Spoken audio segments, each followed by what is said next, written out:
Ողջույն հարգելի հայրենակիցներ, սկսեմ խոսել, ընթացքում կմիանան արդեն, ովքեր որ կմիանան, ապա կնային նաև նյութը։ Այսօր խոսելու եմ հայաստանյան ներքաղաքական դաշտում աքիլեսյան գարշապար դարձած թեմայի մասին, այն է ընդդիմադիր դաշտի երկատում։ Նախ պատմեմ մի հումորային պատմություն, փիլիսոփայության դասախոսը մտնում է լսարան և հանձնարարում է ուսանողներին ապացուցել, որ սեղանի վրա իր կողմից նախապես դրված աթոռը գոյություն չունի։ Նա ասում է, օգտագործեք ձեր ամբողջ գիտելիքների բազան, ձեր բոլոր փիլիսոփայական և այլ գիտելիքները և ապացուցեք, որ ահա այս աթոռը գոյություն չունի։ Ուսանողներից մեկը 1 րոպե հետո պատասխանը գրում, հանձնում և դուրս է գալիս լսարանից և պարզվում է, որ միակ ճիշտ պատասխանը այդ ուսանողի տված պատասխանն էր, որն ամենաարագն էր վերջացրել հանձնարարությունը, նա իր թերթիկի մեջ գրել էր ընդամենը 2 բառ, ինչ աթոռ, և այսպիսով փաստորեն ապացուցել էր, որ սեղանի վրա դրված աթոռը գոյություն չունի։ Սա փիլիսոփայական մոտեցում էր, սա ինչ-որտեղ նաև հումորային պատմվածք է, բայց այսօր ունենք մի իրականություն, երբ մեր թե իշխանությունը, թե նախորդ իշխանությունները մեզ պարբերաբար դնում են հենց այս աթոռի իրականության մեջ, այն է։ Նրանք ակնհայտորեն անում են և արել են նախկինում քայլեր, մենք տեսել ենք դրանց արդյունքը, մենք բոլորս ականատես ենք եղել այդ ամենին, և հիմա այդ երկու ուժերն էլ, իշխանությունը և նախորդ իշխանությունները, մեզ պարբերաբար այսպես աչքերներիս մեջ նայելով, ասում են, ինչ աթոռ, չկա նման բան, ինչ, այդպիսի բան մենք չենք արել, դա տեղի չի ունեցել, Նիկոլ Փաշինյանը մի կողմից հանձնում է երկիրը, պետությունը կործանման առաջ է կանգնեցրել և ամբողջությամբ ժխտում է, նույնիսկ ասում է, որ ինքը հաստատում է ինքնիշխանություն։ Նույնը նախորդ իշխանությունը, իր ամբողջ իշխանավարման 10 տարիներին թուլացրել է պետության հիմքերը, գործակալական ցանցեր է գեներացրել երկրում, որոնք արդյունքում եկել հասել են իշխանության և այսօր կանգնում մեր երեսին նայելով ասում են, որ իրենք բացարձակ պետականամետ գործիչներ են եղել, իրենց իշխանավարումը այսպես ծայրից ծայր ճիշտ է եղել, ոչ մի սխալ թույլ չեն տվել և բոլորը մեղավոր են այս երկու ուժերի համար, բացի իրենցից։ Ամենից զատ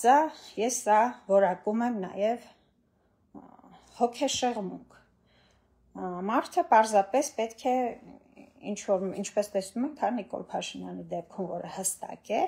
որը սակայն նրան չի դարձնում անմեղսունակ և ոչ մի դեպքում չի ազատելու պատասխանատվությունից, բայց միայն հոգեշեղված մարդիկ կարող են աչքերիդ մեջ նայել, հստակ գիտենալով, որ դու ականատես ես եղել ճշմարտությանը, սիտուացիային, որ դու հաստատ գիտես ինչ է կատարվել, բայց ժխտեն այդ իրականությունը։ Այսօր այս մարդիկ և ոչ միայն այսօր, սա եղել է նաև ՀՀԿ-ի իշխանավարման 10 տարիներին, երբ նրանք գերադասում էին խնդիրները, առանցքային, սոցիալական, այսպես, բոլոր թեմաները, բոլոր առանցքային խնդիրները, բրդել խալուտակ, փակել, կոծկել, դրանց մասին չխոսել և դուրս գալ մշտապես ասել, որ ամեն ինչ լավ է երկրում, բոլոր հարցերը լուծվելու են, բայց փաստորեն իրականում հակառակն էր և խնդիրները լճանում էին։ Լճանում էին արդյունքում նրանք արժանացան համաժողովրդական մերժման, բողոքի ալիքի և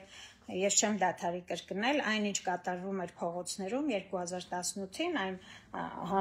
մեծ ամբոխը, զանգվածը ժողովրդական, որ մենք տեսնում էինք,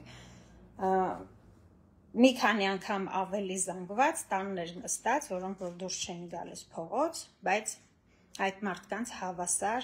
դեմ էին Սերժ Սարգսյանին եւ նրա իշխանությանը։ Այսօր այս մարդիկ շարունակում են իրենց նույնանուն, նույնանման գործելավոճը։ Ուզում եմ հիշեցնել 4 տարի առաջ, Չարաբաստիկ 5 տարի առաջ, արդեն Չարաբաստիկ նոյեմբերի 9-ից հետո, երբ ժողովուրդը այո նորից իր ամբողջության մեջ տեսավ, թե ինչ արեց Նիկոլ Փաշինյանի իշխանությունը, բոլորը տեսան, թե ինչ տեսակ խայտառակ դավադիր պարտության բերեցին նրանք պատերազմը, հա, եւ այսպես տրամաբանական էր, որ այդ ժողովուրդը պետք է ինչ-որտեղ նաեւ զղջար, հա, որ ինքը 18-ին դուրս է եկել եւ փաստորեն մերժելով Սերժ Սարգսյանին անուղղակիորեն դարձել է գործոն, որպեսզի իշխանության գա Նիկոլ Փաշինյանը։ Բայց այստեղ առաջ եկավ ՀՀԿ-ն իր ամբողջ այդ զինանոցով, Միքայել Մինասյանով, այնտեղ Արմեն Աշոտյանով, մնացած գործիչներով եւ ոչ ավել ոչ պակաս սկսեցին մեղադրել ժողովրդին, որ ինքը այ տեսեք, բերել է իշխանության Նիկոլ Փաշինյանին, ինքն է մեղավոր պատերազմի եւ պարտության մեջ, ինքն է մեղավոր այս ամբողջ աղետի մեջ, եւ այսպես նրանք նույնիսկ չթողեցին, որ ժողովուրդը ինքն իրենով զղջա, որ ինքը ինչ որտեղ գործոն է եղել Նիկոլ Փաշինյանին իշխանության բերելու։ Հետևաբար ինչու եմ սա հիշեցնում, որպեսզի բոլորը մեկ անգամ եւս հիշեն, թե ով բերեց Նիկոլի թեզի հեղինակը։ Դա ոչ ավել, ոչ պակաս հենց ՀՀԿ-ն է եղել անմիջապես 2020-ի պատերազմի Չարաբաստիկ ավարտից հետո։ Այսինքն իրենք են բերել այդ թեզը, ասպարեզ, ով է բերել Նիկոլին։ Եվ այստեղ արդեն գնում է ինքնաբերաբար process, երբ կա անարդարություն, երբ կա անարդար մեղադրանք, հա, եւ բացարձակ մեղադրանք, արդեն մյուս կողմը ինքնըստինքյան սկսում է պաշտպանվել։ Սա նաեւ բերեց ժողովրդի մեջ պառակտման process-ի, հա։ Ժողովուրդը ինքն իրեն սկսեց, մի մասը սկսեց մյուս մասին մեղադրել, այն մյուս մասը սկսեց պաշտպանվել, այն մյուս մասը սկսեց հաշտեցնել, բայց արդեն որ ասում է ձնագնդին գլորված էր եւ կանգնեցնել հնարավոր չէր։ Դե համար հիմա որ ասում են մի պառակտեք, այս մի արեք, այն մի արեք,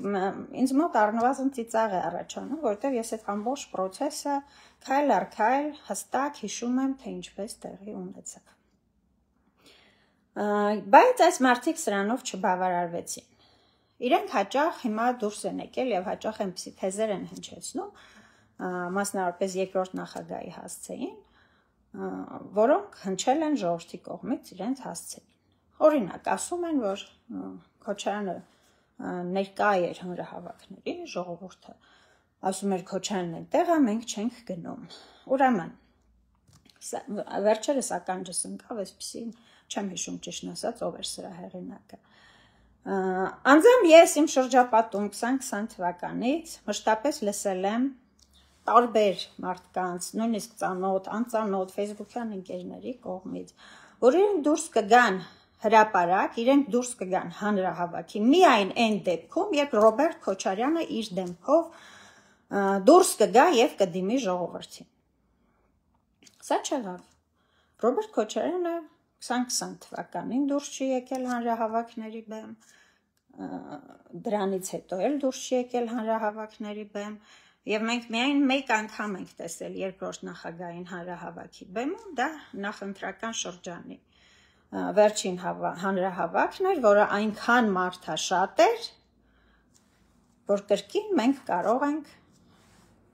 փաստերով, գոնե այս փաստով ցույց տալ բոլորին, որ այո երկրորդ նախագահը ունի կողմնակիցների եւ հետևորդների շատ մեծ բանակ, թեկուզ սա դուր չի գալիս մնացած քաղաքական ուժերին։ Եվ մյուս մնացած հանրահավաքների ժամանակ Անձամբ ես։ Հիմա ես ձեզ ասում եմ փաստեր, որոնց ես ականատես եմ եղել եւ որոնք այսպես գաղտնի չեն եղել, հա։ Իմ ընկերներից, ձեզնից, ովքեր որ եղել են բոլոր հանրահավաքները, սա բոլորը տեսել են եւ լսել են սեփական ականջները։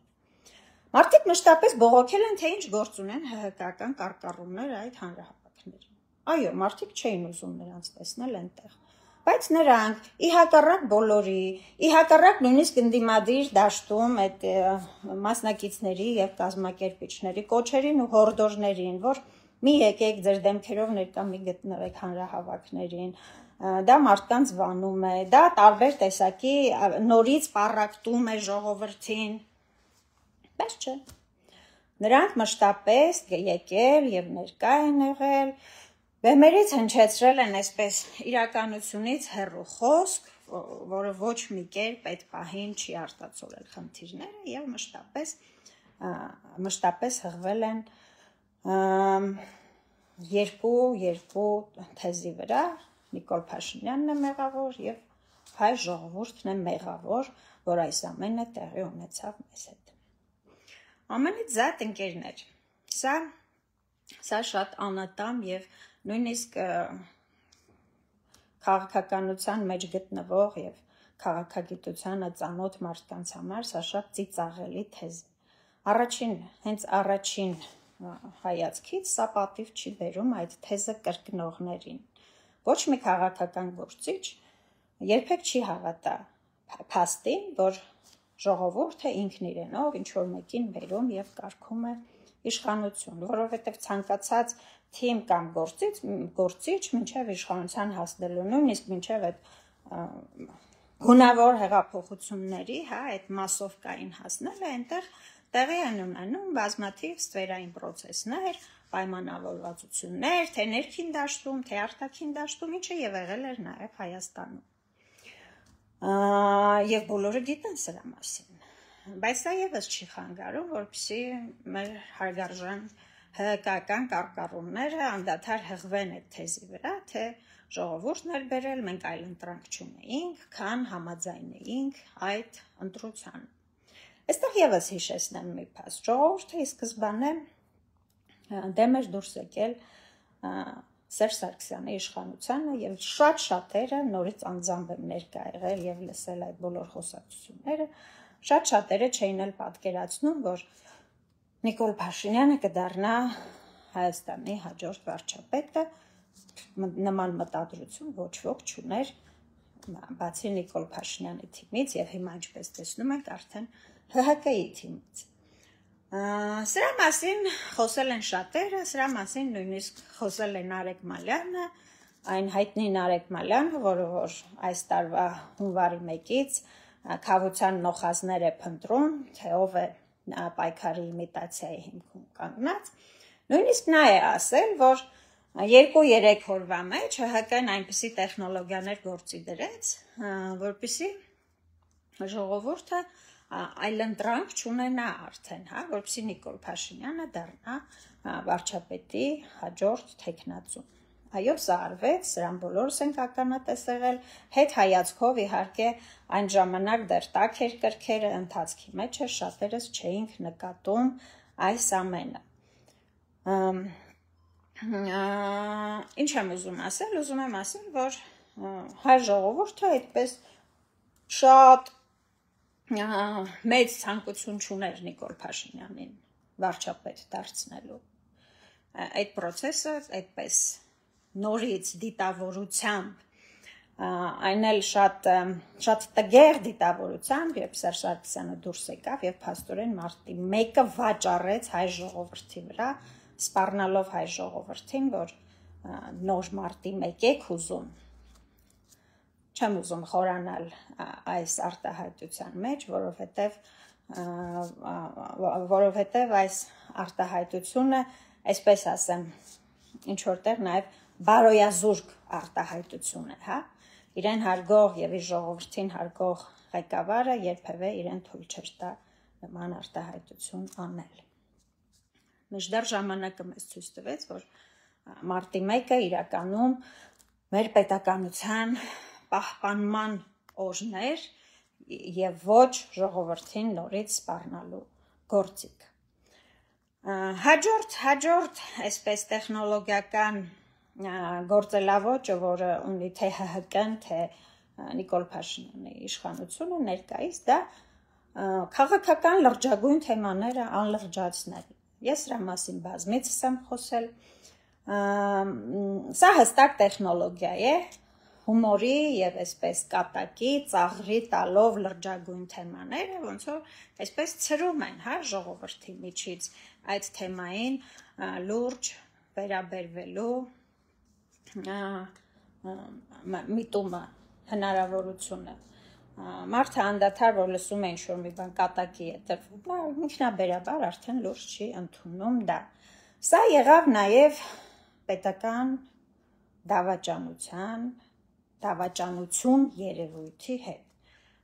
Վերջին 3-4 տարիներին մենք տեսանք, թե ինչպես է խորհրդարանում պետական դավաճանություն երևույթը վերածվում ինչ-ինչ անձանց մեջ, մինչև միջանձնային վեճի և կռվի։ Ես իհարկե ունեմ իմ կարծիքը, թե ովքեր են սրա հեղինակները, բայց սպասենք ժամանակը ինքը իրեն կբացահայտի բոլորին և նրանց նպատակները։ Ընդհանուր առմամբ, ինչու է այսօր ամբողջ քաղաքական ընդդիմադիր դաշտը այսպես հստակ չեն ցանկանում, ոչ թե հստակ ցանկանում, այսպես վճռականորեն խուսափում են խոսել երկու նախագահների տարբերության եւ նրանց իշխանավարման տարբերության մասին։ Այստեղ նորից տրամաբանական հարց է հնչում, ընկերներ, եթե դուք իշխանավարել եք այս քաղաքականությամբ եւ այս քաղաքական վեկտորով, այլ մյուս մարդը իշխանավարել է մյուս վեկտորով եւ մյուս քաղաքականությամբ եւ փաստերը խոսում են դրա մասին։ Իմաստը ո՞րն է դուրս գալ եւ ժխտել եւ ինչ որ էլի այսպես վիճաբանության վերածել այս ամենը, իջացնել ինչ որ ցածր կենցաղային մակարդակների, հա։ Ինչի մասին է խոսքը։ Ինչի եք ժխտում, որ Ռոբերտ Քոչարյանը եւ Սերժ Սարգսյանը եղել են կտրականապես այսպես ամբողջությամբ տարբեր ոճի եւ տարբեր վեկտորի քաղաքական գործիչներ։ Իրեն ասեմ իմ ծանոթներին, ՀՀԿ-ի հետևորդներին, կողմնակիցներին, ընկերներին, որ սա ավելի բարդացնում է ձեր գործը։ Երբ դու դուրս ես գալիս եւ ժխտում ես իրականությունը, դու ստիպված ես լինում նորանոր իրականություններ եւ ստեր եւ կեղծիքներ հորինել, որպեսզի քո արդեն ի սկզբանե ներդրած սուտը եւ կեղծիքը արդարացնես։ Սա ինչ որտեղ նաեւ մանկամիտ գործելավոճ է, հա։ Երեխան որ մի բան է անում, ինչ որ չարություն է անում կամ ինչ որ անշնորհ բան է անում,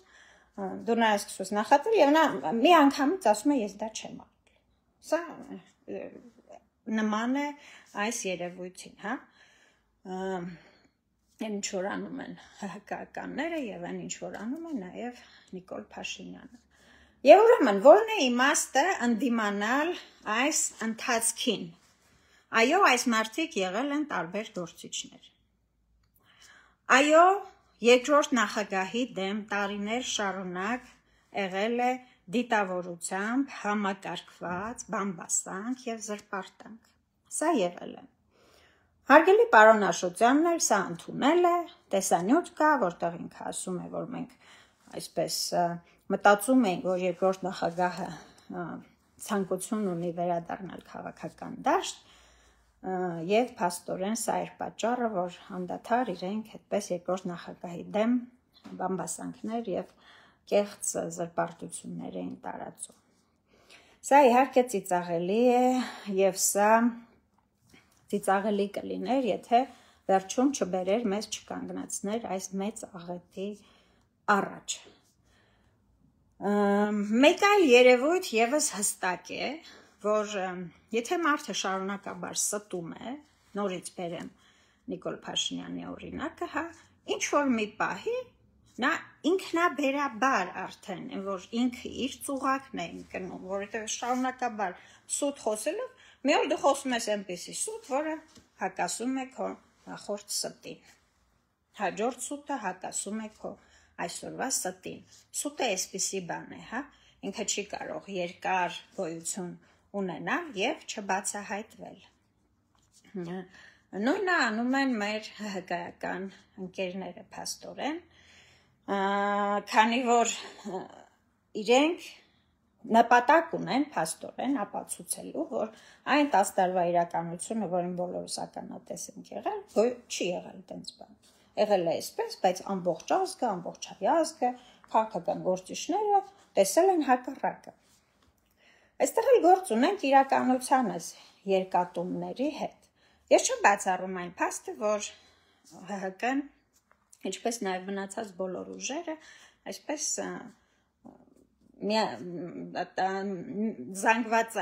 միազանգված չեն, հա, միատար չեն, այնտեղ կան տարբեր շերտեր, նույնիսկ տարաձայնություն ունեցողներ, խմբեր, հա, այսպես, այստեղ օգտվեմ առիթից եւ ՀՀԿ-ին ասեմ, որ ձեր երևի թե առաջին թշնամին դա Միքայել Մինասյանն է, Սերժ Սարգսյանի փեսան։ Նա մշտապես անում է այնպիսի գործողություններ, այնպիսի քայլեր, որ ձեզ կանգնեցնում է այսպես փակուղու առաջ։ Այսինքն ինքը մատնում է այն սուտը, այն կեղծիքը, որը որ դուք պարբերաբար ստիպված եք լինում դաշտ նետել, որպեսզի պաշտպանվեք, որ դուք չեք բերել Նիկոլ Փաշինյանին իշխանության։ Չեմ բացառում, որ հնարավոր ձեզնից շատերը չգիտեն, որ դուք չեք բերել եւ անկեղծորեն հավատում են, որ իսկապես ՀՀԿ-ն կապ չունի դրա հետ։ Բայց սա չի նշանակում, որ կուսակցության վերին էշելոնները, մասնավորապես 1-2 մարդիկ մասնակցություն չեն ունեցել այդ գործընթացի մեջ, որը որ արդեն հստակ այս տարիների ընթացքում փաստերը համադրելով արդեն փաստացի է։ Այստեղ երկրորդ կարծիք լինել չի կարող, նախորդ իշխանությունը օգնել է, սատարել է, որպեսզի Նիկոլ Փաշինյանը գա իշխանության։ Որն է այստեղ երկատված իրականության վտանգավորությունը։ Մասնավորապես այն, որ ինչքան սուտը այսպես ծավալներ է հավաքում դաշտում, ինչքան կեղծիքը մեծանում է, ինչքան շատ կան մարդիկ, ովքեր ժխտում են իրականությունը, այնքան հանրության, ժողովրդի, ամբողջի, հա, գործը դժվարանում է։ Եվ ՀԿ-ի իրանց ամենասիրած թեզերից մեկը, որ ժողովուրդը անտարբեր է, ժողովուրդը տգետ է, քաղաքականապես հասուն չէ, էս է, այն է, այստեղ նորից դեմ է առնում հենց իրենց սերմանածին, հա, ժողովուրդը իր ամբողջության մեջ եւս միասեր չէ, միազանգված չէ, կան ժողովրդի տարբեր շերտեր, բայց կա ժողովրդի, բոլոր ժողովուրդների մեջ կան այդ շերտերը,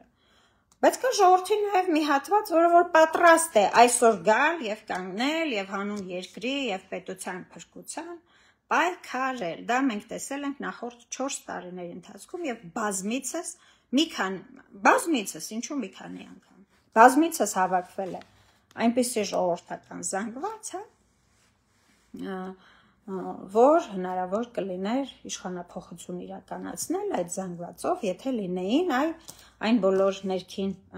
արդեն հարցերը, պայմանավորվածությունները միմյանց միջև եւ իհարկե արտաքին դաշտի հետ, որ կարողանայինք իրացնել իշխանափոխությունը։ Այստեղ իրենք նորից գալիս եւ ասում են, որ Նիկոլ Փաշինյանին դրսից են սատարում, դրսից են պահում։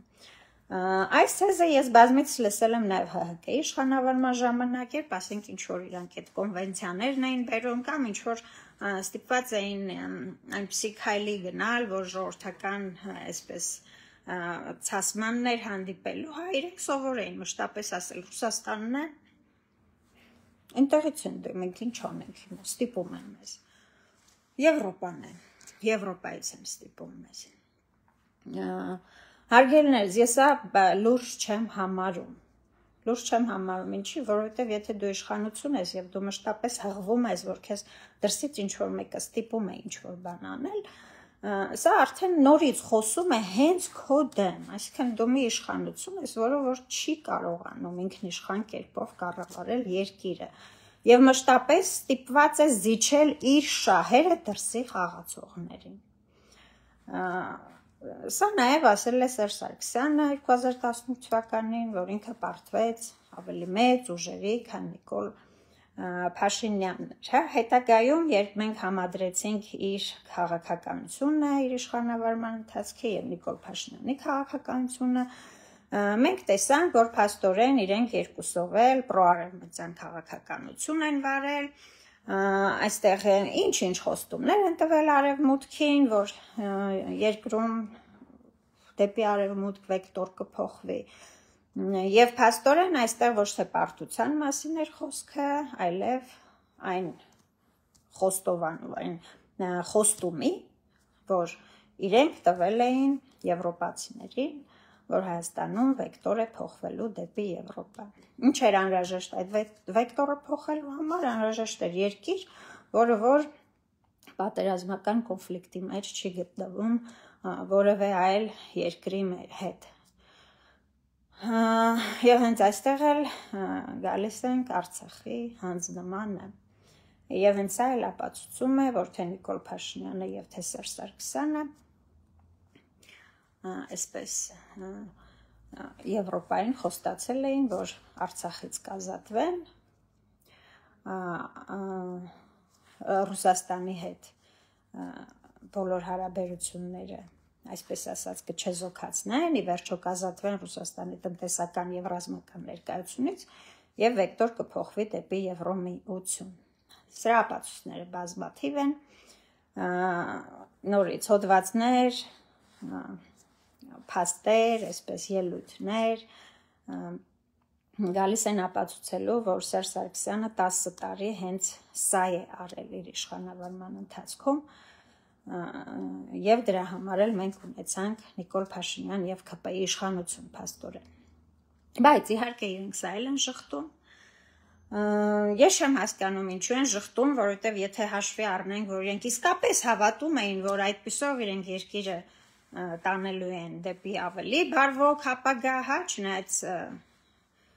չեմ պատկերացնում չոր մի նախագահ, ողջամիտ մարդ, որը որ առանց Արցախի կպատկերացներ Հայաստանի ապագան, որը որ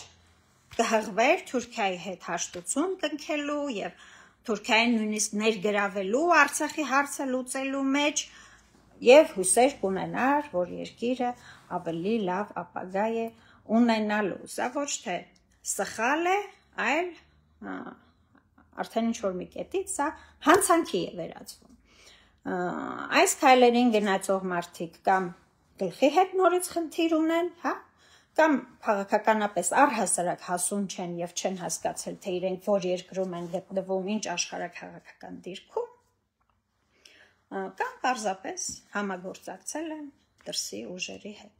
տվյալ դեպքում Արևմուտքի եւ Թուրքիայի հետ։ Ես վստահ եմ, որ այժմ մեր երկիրը իշխանավարում է օտարերկրյա եւ նույնիսկ թշնամական գործակալական ցանց։ Սրա ապացույցներն են բազմիցս իշխանության մեջ կան բազմաթիվ մարդիկ, հա, թե ազգային ժողովում, թե կառավարությունում, թե Նիկոլ Փաշինյանի նեղ շրջապատում, ովքեր որ դեռ ՀՀԿ-ի իշխանավարման տարիներից են կապ ունեցել Թուրքիայի հետ, ովքեր որ դեռ այն ժամանակ են ԵՊՀ-ից գործուղվել Թուրքիա, որպեսզի միասին գրեն այդ հաշտեցման պատմությունը թուրքերի հետ, հա, այսինքն ցեղասպանությունը հանեն պատմության էջերից, այսպես չեզոքացնեն, ազգային ազատագրական պայքարը հանեն, ձեռնարկը կա ի դեպ, եւ այդ ամենը փաստեր են, այլևս ենթադրությունների մասին չենք խոսում, սրանք փաստեր են։ Եվ փաստորեն ունենք այսօր մի իշխանություն եւ մի նախորդ իշխանություն, ովքեր որ այսպես կապաղի կերպով անդադար շղթում են այդ փաստերը եւ մեզ բոլորիս ուզում են ապացուցել, որ սեղանի վրա դրված աթոռը գոյություն չունի։ Ոչ հարգելիներս, նորից ասեմ, սա սուտ փիլիսոփայական կոնցեպտ է, փիլիսոփայական հումորային պատմություն է, իսկ իրականում այդ աթոռը գոյություն ունի, այն բավական մեծ է եւ այդ աթոռի վրա ոչ ավել, ոչ պակաս նստած է հենց ձեր պատրաստած հաջորդ իշխանությունը, այն է Նիկոլ Փաշինյանը։ Ինչ ունենք դաշտում ունենք, որ շատերը խուսափում են սրա մասին խոսել։ Ինչու են խուսափում։ Այստեղ շատ կոպիտ եւ շատ վատ համեմատություն պետք է անեն։ Ներողություն եմ խնդրում նախապես։ Թուրքիան շղթում է, որ եղել է ցեղասպանություն։ Ինչու է շղթում։ Եթե անցագործը մի բան շղթում է, այդ նշանակում է ինքը նպատակ ունի նորից կրկնելու այդ գործողությունը։ Եթե մարդը զղջում է իր արածի համար, պարզապես գալիս է առաջ եւ ասում է ներողություն, ես հասկացել եմ իմ սխալը, ես ամեն ինչ կանեմ, որպեսզի հարթվի հնարավորինս այդ սխալի հետևանքները վերանան, հա։ Բայց մենք այստեղ գործ ունենք իր էությամբ, իր գոյության գրավականով, հա, ցեղասպան պետության հետ, որը որ տեսնում ենք այս վերջին օրերին էլ նորից ապացուցեց, որ ինքը փաստորեն այդ բնույթն ունի, ոչ թե ինքը ասենք ինչ-որ տենց 15 թվականին այդ բաների մեջ տենց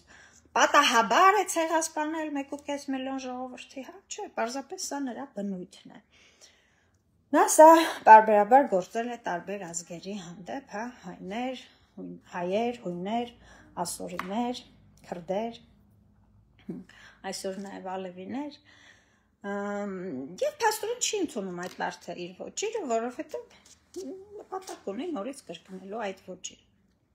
Հիմա այստեղ գործ ունենք ներքին դաշտում արդեն գործ ունենք մի իշխանության հետ, որը որ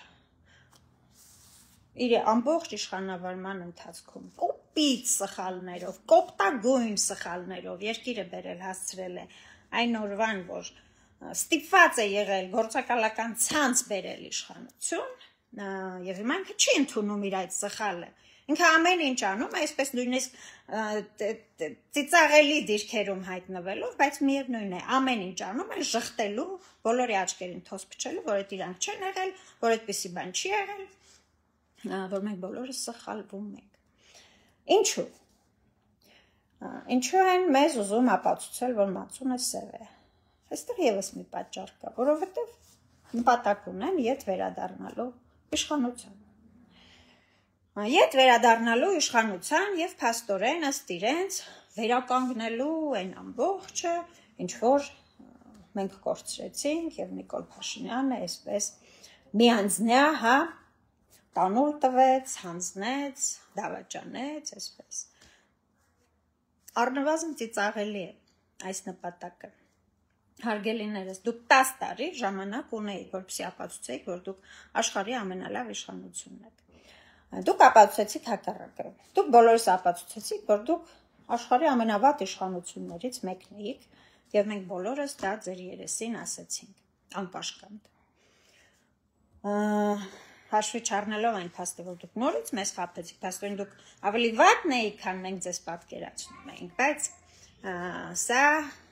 անցնենք առաջ, խոսքը սրա մասին չէ։ Հիմա դուք ինչ խելքով եք, հա, նորից մտածում, որ հայ ժողովուրդը տեսնելով, հիշելով ձեր այդ իշխանավարման ընթացքը, ձեզ նորից վստահելու է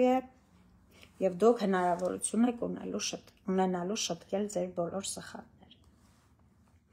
Սա էլ է միամտություն եւ սա էլ է ծիծաղելի։ Իրականում, ինչու են նրանք այդքան ձգտում հասնել իշխանության եւ փաստորեն դաշտում խանգարում են բոլոր ուժերին, ովքեր որ բարձր վարկանիշ կունենան, լայն վստահություն կշահեն ժողովրդի, հա, եւ կդառնան պոտենցիալ ուժը, ով հավակնում է հաջորդ իշխանությանը։ Այստեղ գալիս կանգնում ենք նորից նույն 18-ի վրա, որովհետեւ մարդիկ եթե ունեցել են պայմանավորվածություն, որը արդյունքում բերել է աղետի եւ կամ մեծ պետական հանցագործություն, հա, փաստորեն մարդիկ խնդիր ունեն նաեւ պատասխան չտալ այդ հանցագործության համար։ Հենց այդ պատճառը, որ իրենք չեն թողնում, որպեսզի որևէ երրորդ ուժ, հա, բացի իրենցից եւ Նիկոլ Փաշինյանից փաստորեն եւ այս երկուսի հետևում կանգնած Լևոն Տեր-Պետրոսյանից, ով այս ամենի կնքահայրն է եղել եւ մինչ օրս հանդիսանում է, նորից չգան ոչ մի ուժ հանկարծ չգա իշխանության, որպեսզի պատասխանատվության չենթարկի իրենց։ Եթե լինի այսպես, մենք եւս 5, 6, 7, 8 տարի, եթե բախտներս բերի իհարկե որպես պետություն, մինչև այդ գոյություն ունենանք, ականատես կլինենք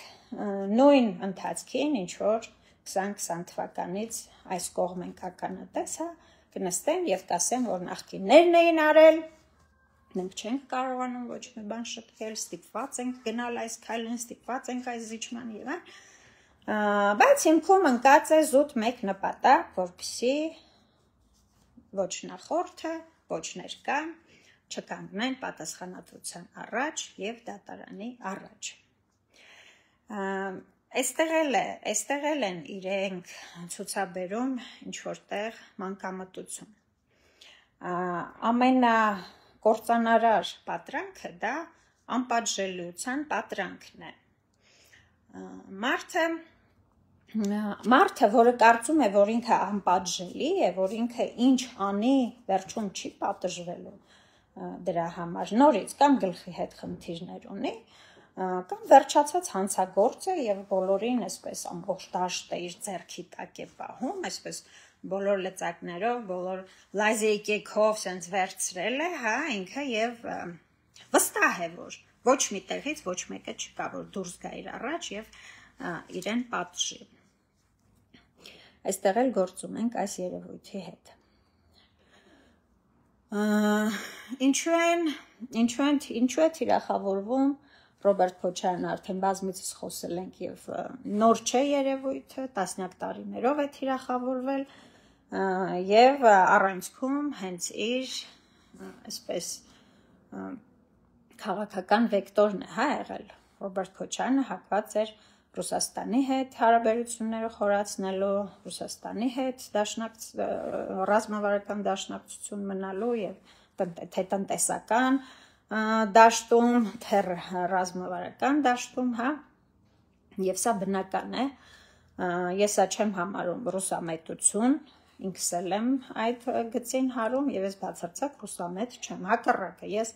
ամբողջությամբ հայակենտրոն մարդ եմ, որովհետեւ ես տեսնում եմ, որ ցանկացած պետություն պետք է իր բնական դաշնակիցների հետ առաջինը ալյանսներ կազմի, համագործակցի եւ խորացնի հարաբերությունները, ինչպես մենք տեսնում ենք, օրինակ հիմա Ռուսաստանի եւ Իրանի դեպքում է տեղի ունենում, նույնը պետք է տեղի ունենար ըստ տրամաբանության Հայաստանի, Իրանի եւ Ռուսաստանի միջեւ, քանի որ դաշնակցությունը բնական է։ Բայց այստեղ էլ այսպես թռիչք են մարդիկ կատարել եւ գնացել հասել են Եվրոպա եւ թե Եվրոպան, թե Ամերիկան բազմիցս ասել են, որ իրենք Հայաստանում որպես այդպիսին հետաքրքրություններ չունեն, ոչ իրենց տնտեսական շահերի առումով, ոչ իրենց ռազմավարական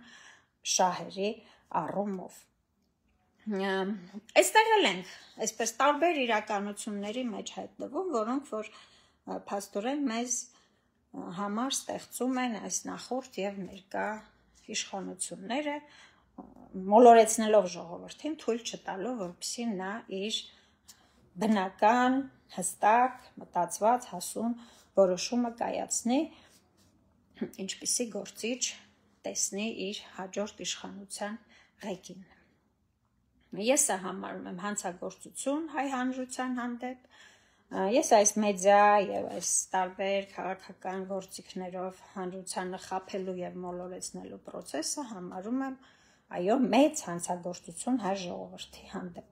Երբ մարդկանց դուք չեք թողնում ճշմարտությունը իմանալ եւ մշտապես խանգարում եք, տալիս եք նրանց սխալ, կեղծ իրականությունից հեռու ինֆորմացիա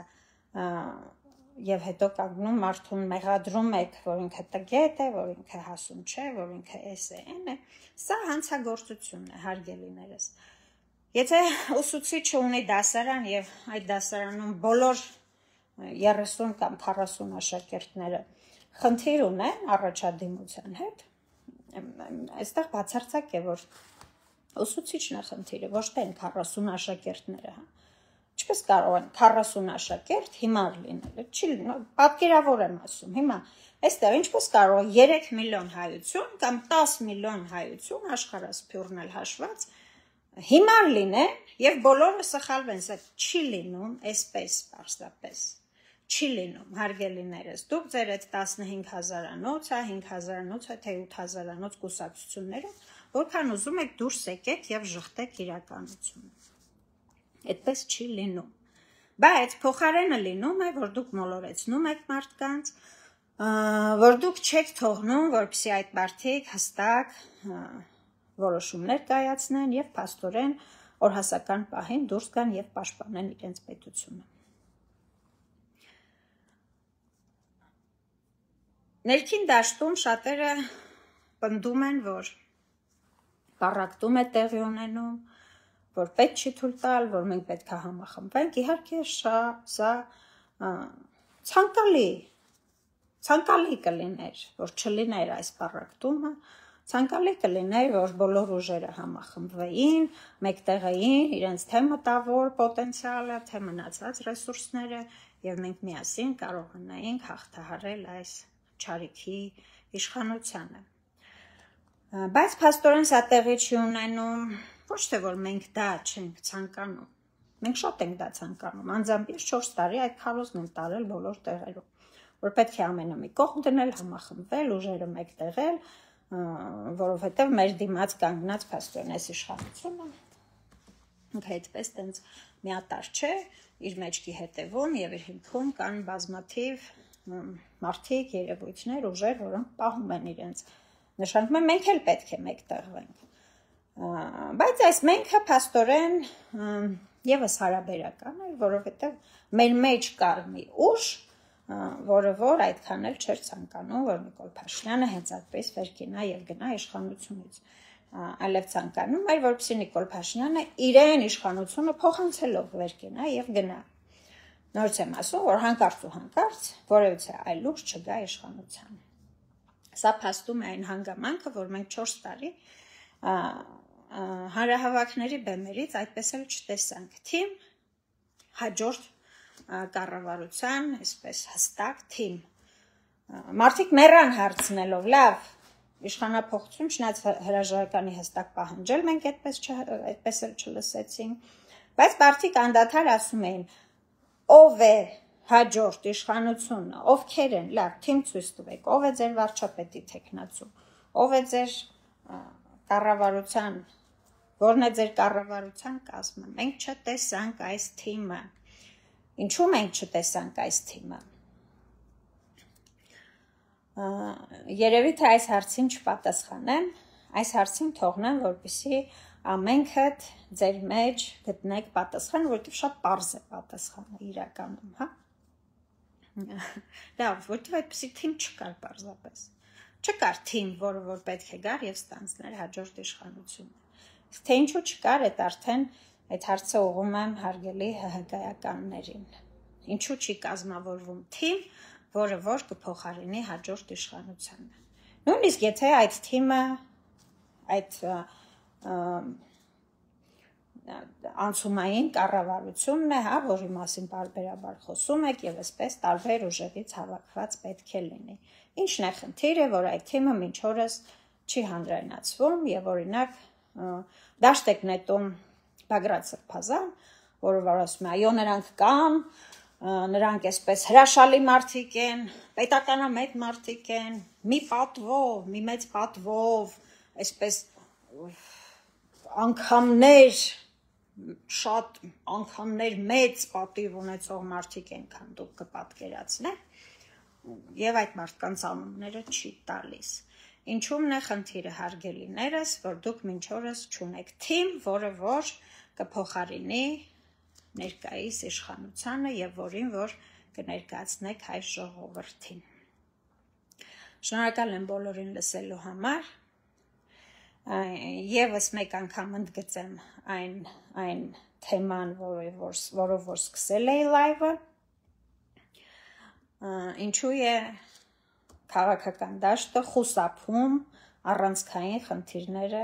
բարձրաձայնելուց, կարծում եմ տվեցի բոլոր պատասխանները, ինչու են նրանք խուսափում դրանից, թերևս մի բան մոռացա նշել, որ դաշտում այս նորաստեղծ ուժեր, այսպես կառույցներ, անհատներ, որոնք նոր են առաջ եկել, այսպես ինչ-որ կարծես պայմանավորվածություն ունեն նախորդ իշխանությունների հետ, որ իրենք եւս չեն խոսելու Սերժ Սարգսյանի դեմ եւ նրա սխալներից եւ չեն էլ խոսում։ Հարգելիներս, նոր եւս մեկը բազմիցս եմ սա ասել, շատերիդ անձամբ ձեր երեսին եմ սա ասել, սա